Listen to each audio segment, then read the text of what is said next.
Janvier 2025, Donald Trump fait son retour à la Maison-Blanche. Il veut redonner à l'Amérique sa grandeur, quitte à bouleverser l'ordre économique mondial. Trump impose une taxe de 10% sur toutes les importations américaines, marquant un tournant dans les relations internationales. Les partenaires commerciaux dénoncent une menace pour la croissance mondiale.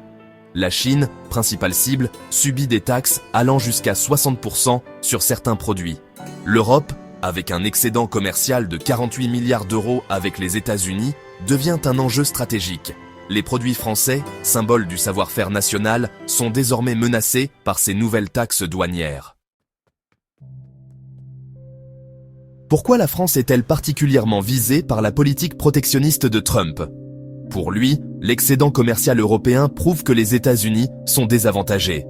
Il accuse l'Union européenne de concurrence déloyale, notamment dans l'acier, l'aluminium et l'automobile.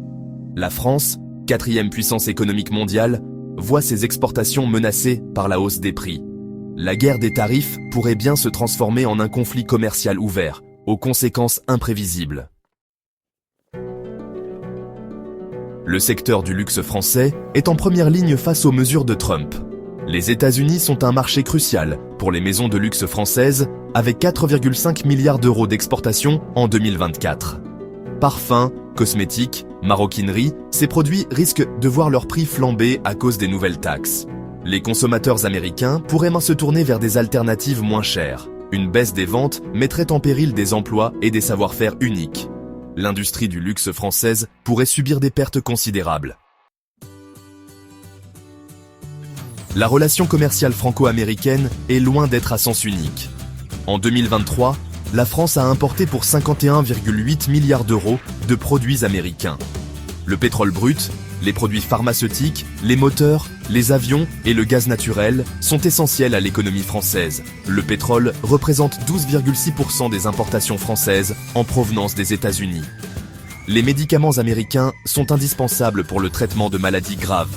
Ces importations soutiennent des secteurs clés comme l'industrie, l'aéronautique et l'énergie.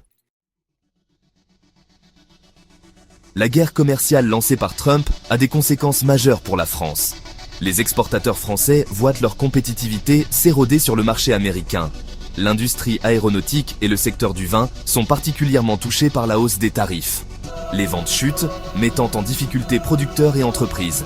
La balance commerciale française, déjà fragile, risque de se dégrader encore davantage. Protéger l'économie américaine, c'est l'objectif affiché de Trump, mais à quel prix ? La hausse des tarifs fait grimper les prix pour les consommateurs américains et alimente l'inflation. Les entreprises américaines, privées de composants européens, voient leurs coûts de production augmenter. L'Union européenne prépare des mesures de rétorsion menaçant jusqu'à 600 000 emplois américains. Face aux tensions, l'Union européenne reste le premier marché à l'export pour la France, avec 332 milliards d'euros en 2023. L'Allemagne, l'Italie, l'Espagne et la Belgique sont des partenaires clés. L'Europe doit faire preuve de solidarité pour défendre ses intérêts face au protectionnisme américain. Un accord commercial équilibré avec les États-Unis est plus que jamais nécessaire. La guerre des tarifs rappelle l'importance du commerce international pour la prospérité et la paix. Seule la coopération permettra de construire un avenir plus juste et durable.